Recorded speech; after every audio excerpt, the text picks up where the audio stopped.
Okay, hello and welcome to my first podcast. My name is Louis and thanks for sharing this journey with me. Let's see where it goes. Yeah. So I've got some notes here on what I'll be talking about in today's podcast. I guess you could call this a podcast. You could probably call it just me sitting down talking.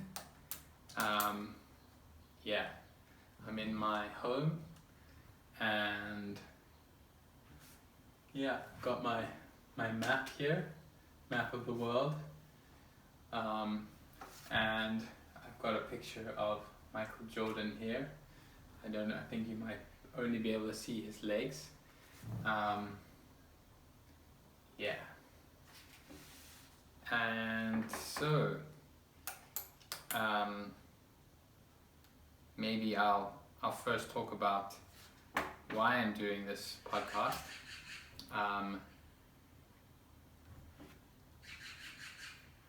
Basically, through a long, over a few years, I've been trying to figure out how to create a career of fulfilling work for myself, and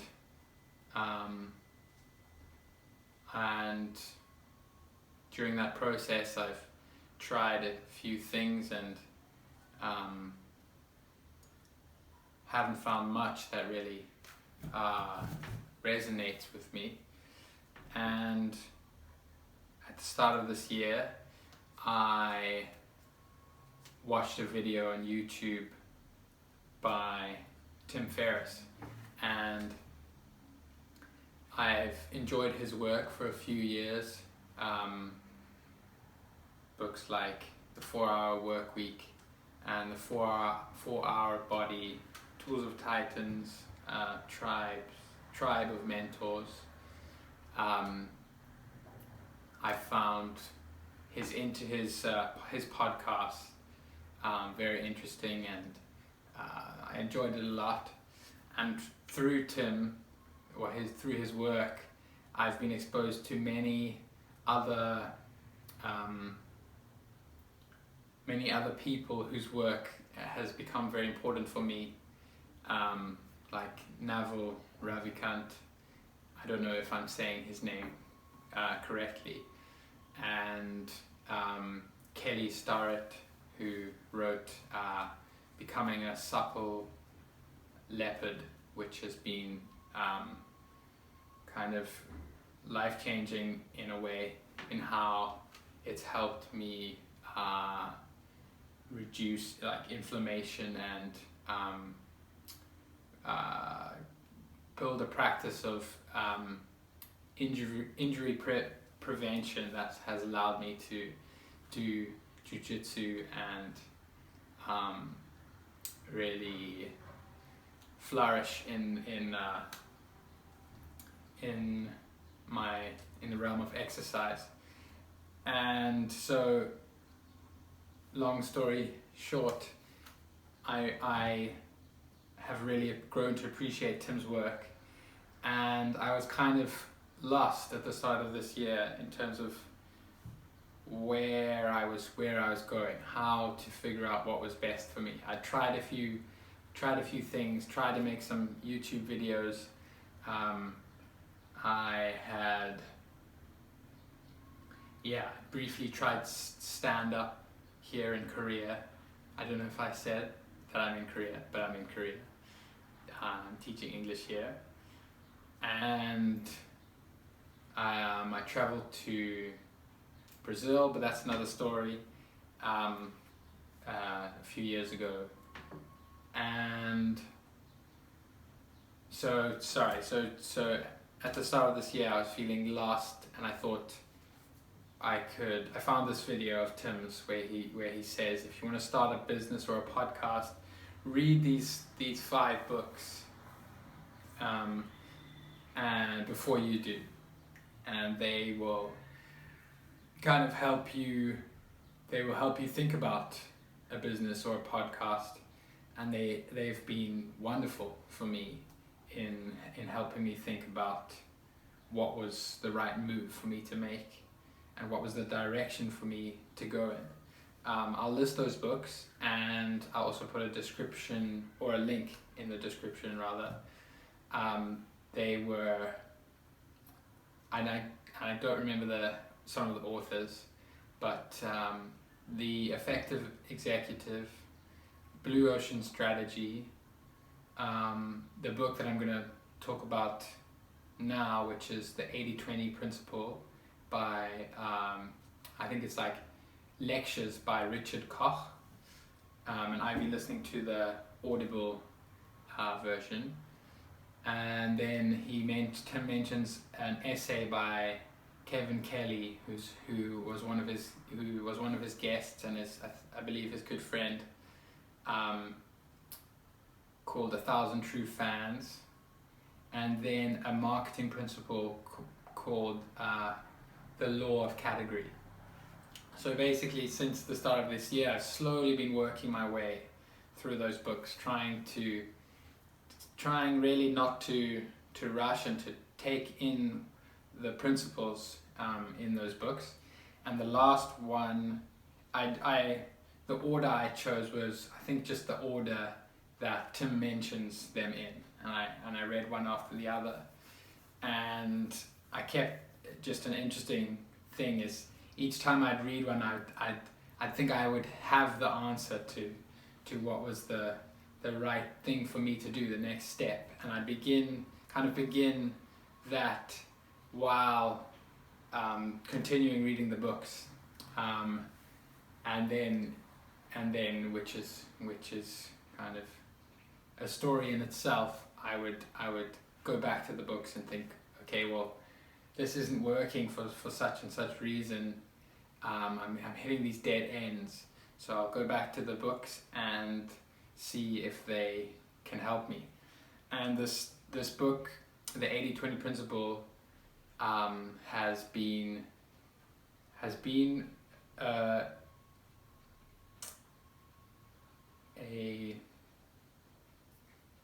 the lessons. There are commonalities in all of the books. There are lessons and connections, and this book, the 80-20 Principle, I've found to be hugely helpful, particularly in getting me to ask myself, which is kind of the aim of the book, I'd say, is to figure out what is the small percentage of things that you enjoy doing the most and are best at, which are often the same thing. The things you enjoy doing the most are the things that you are best at, and trying to use that knowledge to that insight to do more of that small percentage of things that you're doing, in order to be more to achieve more in your work life, and to find more happiness. And that 20%, that small percent is the 20% in the 80-20 in the 80-20 ratio. The book is based on the idea, I don't want to go too much into it, but it's based on the idea that 80% of the results you get from whatever activity you're doing or in a certain objective are based on 20% of the causes. So some examples that could be, useful examples are 20% of the activities, of the habits you keep, are responsible for 80% of your overall happiness. or what's another one? Maybe 20% of the activities you've done in your life, the tasks, the activities, the jobs you've done in your life are responsible for 80% of your success, your high achievement. And maybe 20% of your interpersonal relationships give you 80% of your happiness. The one they refer to in the book is how 20% of how this relationship is seen in some countries, that 20% of the population earn 80% of the income. And yeah, it's based on the premise that that the relationship between cause and results in the world is imbalanced. Not everything that you do matters equally. And it's been, for me personally, it's been insightful because it made me, there are exercises that they give you in the book, and you can kind of create your own exercises just based on what the principle, on the perspective that it gives you.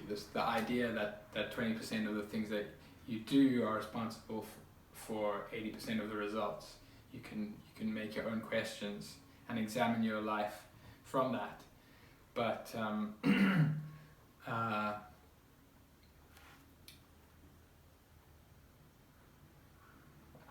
it helped me to look through my own life and see at what points and from which activities I garnered the most success and high achievement.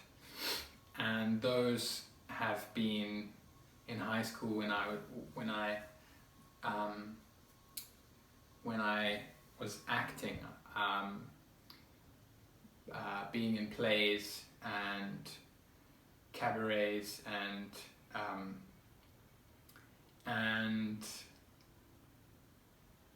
yes, and looking back at the enjoyment that I got from making skits with my friends and trying to make people laugh, and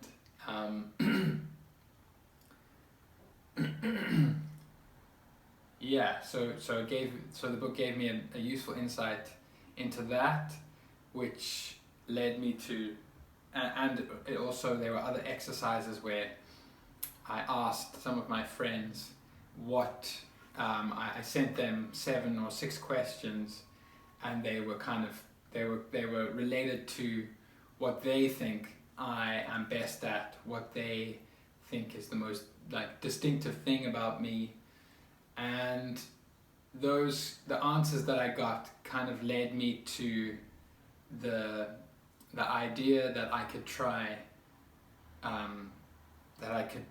experiment with 3 things. Acting. That's my goal in the next few months, is to get back into acting in some form. Perhaps audition for a play here in Korea. I live near to a city called Gwangju, and there's a group called the Gwangju Performance Project, and they have plays, I think every twice a year, and they have a cabaret. And so I'd like to try and audition and just see if I still have it in me, see if I still enjoy it, and I still have a knack for it. And the other 2 things are comedy. I'd like to try comedy again. I went once while I've been here in Korea to an open mic night, and and spoke for a few minutes, not long, and I enjoyed it. And I've always enjoyed making people laugh, and some of my friends have told me that I have a talent for it. That feels kind of weird to say. So I'd like to explore that. There seem to be limited opportunities in near where I live in Korea, in the south, but we'll see. Busan, I know there's a comedy store in Busan, comedy club, and there may be a few in Seoul. And I actually watched a video of a Canadian comedian based in Seoul who does comedy in Korean as well as English, and I saw that there seems to be a growing comedy scene in Seoul, so I'm eager to check that out. And then the last thing is podcasting. The feedback that I got from my friends led me to believe that or rather confirmed in me the belief that it would be something that I could enjoy. So in the future I'm gonna have some podcasts on this channel where I talk to some of my friends, and we'll see where that goes. And I'll be kind of testing for myself if I enjoy it, if I get some good feedback, and so that's kind of, I hope that was succinct and clear, but yeah, that's why I'm doing this. And I'm going to be experimenting on this channel with various types of podcasts, and so we'll see what works.